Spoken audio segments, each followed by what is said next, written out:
just press on. I was talking to Timberlake. Timberlake, are you back with us? Sorry about that.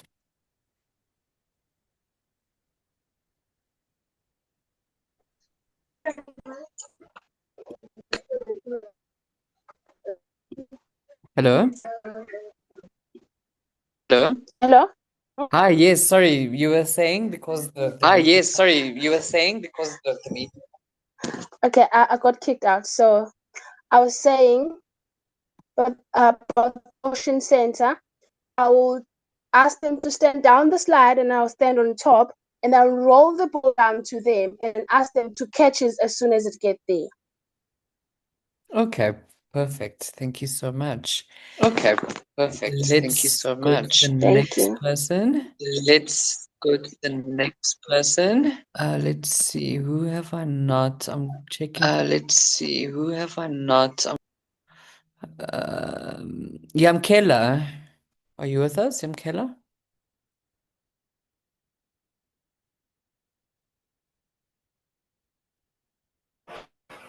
Hello, Hi, Yamkela. How are you? I'm fine, thanks, and you? I'm very good, thank you. Can you also give us some examples of how we would teach, let's say, gravity sensors? Gravity sensors. Yes. Um, I would let them. Sorry. Does the gravity sense the swings also work with the gravity sense? Um, I think gravity is more of like you're up and you're down. It's up and But you down. could try, yes. How would you make that apply? Um, with the like they know that they on the swing and they swing is up because I work with like small children, so the swing is up for them. They can't climb on the monkey thingy. So with the swing, it's much better for them to swing, and then they're gonna know, okay, we are very high. We're not on the ground, and yeah. Okay. So All right. And then also another very important sense is touch sensors. What examples would you have there for touch sensors? for touch sensors, um, usually would use like papers. We use papers. We throw the papers on the floor, and we tell them to pick it up and throw it in the basket or something, and yeah, something like that. Okay, so And balls, a ball. They play with the ball. They touch stuff. yeah, so touch sensors works with more stimulating and allowing a child to express or explain, how something feels like. Yes, All right. like the the paper is a bit rough, and the stuff, and the Yes. water. Perfect. Sorry, I'm not really good at explaining stuff. No, no, you're doing perfectly well. Thank you so much, Shamkela. Let me Okay, thanks. just see for somebody else as well before Leanne continues, yeah? Whoever not asked. I see there's a Dion Biersterbur, if I'm saying it correctly.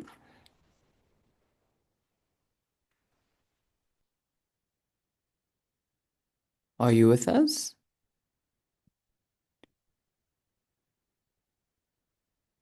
Okay, let's check. There's somebody else here. Ferris Chamawinya. Are you with us? Ferris Chamawinya?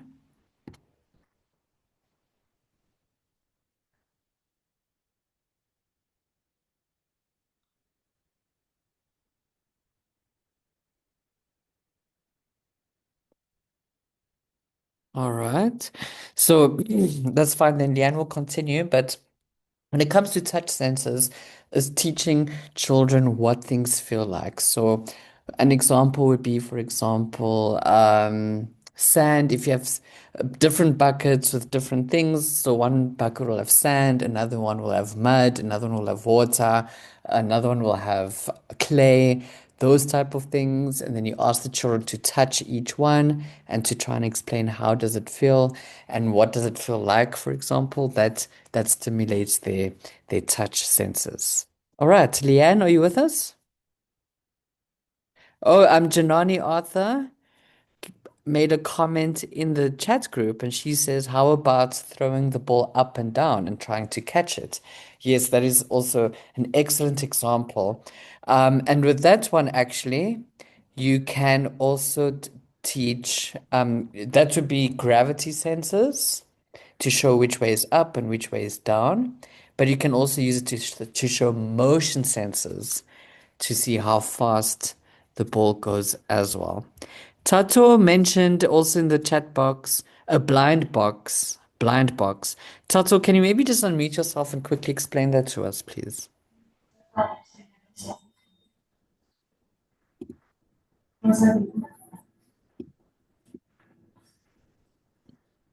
Tato?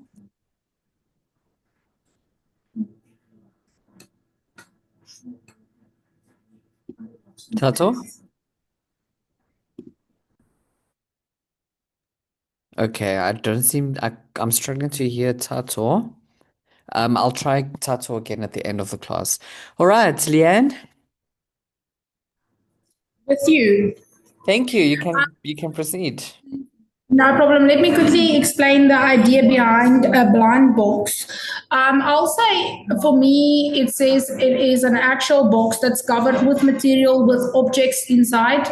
If you don't use a box, you can always use a bag as well. And they can always put their hand inside and feel without looking at the object and say, okay, I feel 4 wheels and I feel something plastic. It might be a car, just for example now. Or they can just say, I feel something that's turning, four wheels that's turning. It can be a truck. And then they can take it out and look at it and actually see, okay, it was a car or it was a truck. So I think that's the idea of a blind box, is just to help them to feel and experience the different textures that you can get in the bag. And for me, it's a plus point as well on language, because you can take it a step further and ask questions regarding that, saying, but what color is the car? Or how many doors do you see? How many mirrors? How many windows? So you can also take it up a step and introduce that as language. Perfect. Thank you so much for explaining that. Just before we move on, Angel Gladlow also says in the chat box, she says, how about letting them jump on the trampoline as well as a gravity sensor? Awesome. That's also another brilliant example. And even for motion sensors as well, I think we can use that as well. All right. Thanks, Leanne. Just the next slide, please. Okay. As children move in endless way, they can develop these senses from these movements. It lays down a sensory map by using I think we did that one, right? I'm not sure, but I'm just going to do a recap on it. By using the larger full body movements, children can begin to learn to relate to themselves in the space around them. That's the spatial awareness. And then we will get to this one. No, I think yes, we are here. Thank you. You can just stop there. Okay, 4 factors that slows down skills and development. It's usually body size. So when a child's obese or a bit overweight, he will struggle to run. So he will not be part of your average child that can run. Gender, bad genetic traits, health, and then overall the area where you need to develop. So if you're in a very abusive area or in an abusive household, the development might be a bit slower than your average child that's in a happy household. So yeah, I think that's that for now. Sorry, I see health as well. I think on the health side, for example, the diet also plays a big role in it, because on some of the parents doesn't really always earn enough money to have a healthy diet for the child to follow. For example, eating fruits every day, drinking juice, but then you get that household where that child will only eat noodles or they will only eat bread or only pap for dinner. So I think that's also a kind of a big role on the slow how can I put it, on the slowdown of the physical development. And then we can just go to the next slide if there's no questions on the slide.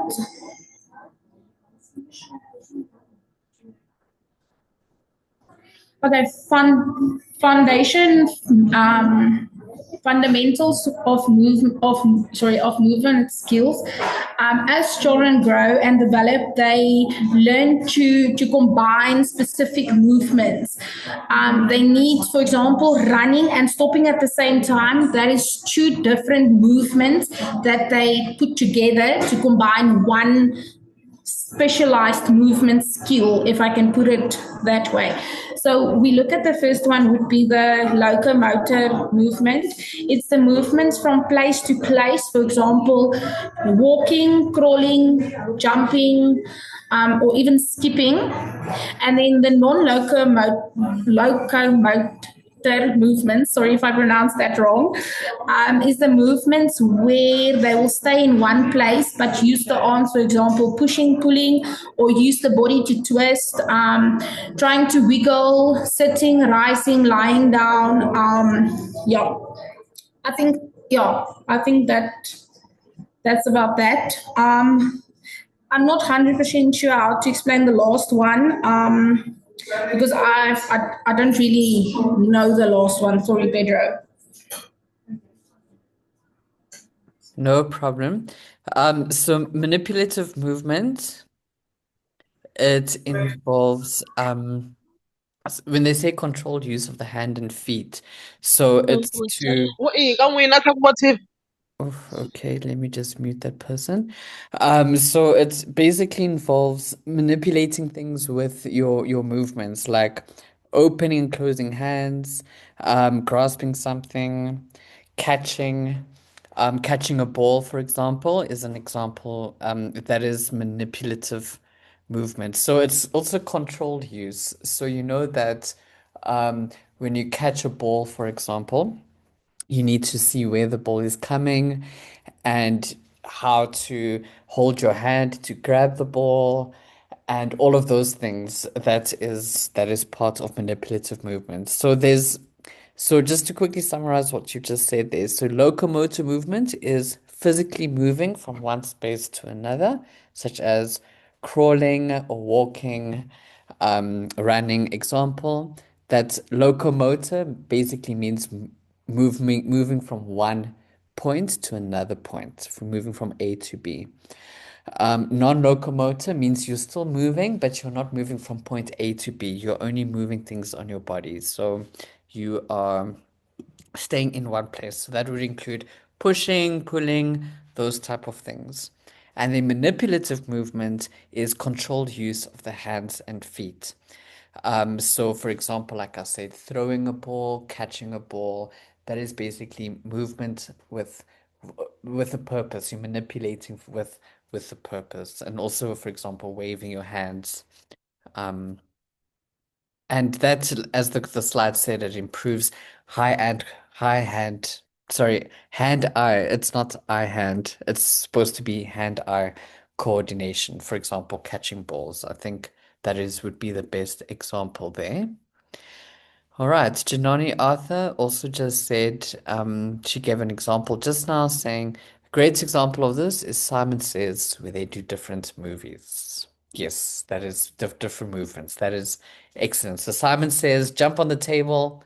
Everyone jumps on the table. Simon Says, throw the balls across the room. Everyone throws the balls across the room. That is an excellent example. Thanks, Leanne. It is 7 o'clock now, so I think let's just see how far we are with the slides, and then we can wrap up.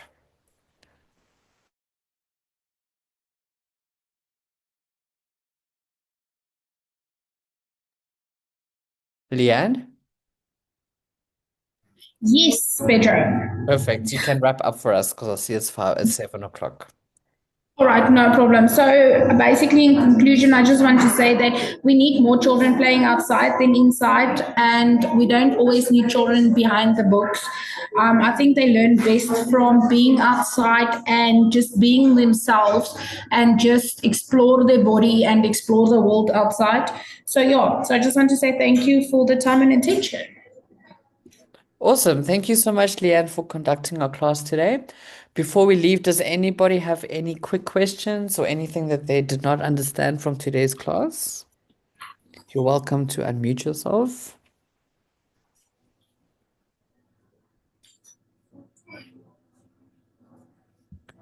All right, great. Sorry, Petra, I just want to add, if there's anyone that's got questions that doesn't want to ask it on here, they can always just WhatsApp me as well, and I can just also answer the questions on WhatsApp. That's no problem at all. Okay, perfect. So Leanne is in our WhatsApp groups. You're welcome to drop a question in the groups, or you can message Leanne privately. All right, and just a reminder that this class will be posted on all the WhatsApp groups in case you want to go back and just to familiarize yourself with any specific terms, and also you can share it with whoever perhaps missed this class. All right, thank you so much, everyone. And then we will issue, because this is the last class on our current quarter schedule. So what Nick is going to do is he will be furnishing us with the next schedule of our next classes, which will be in about 2 weeks' time, our next class. And then we shall take it from there. All right, thank you ever so much, everyone. And I wish everyone has a lovely evening. Good night.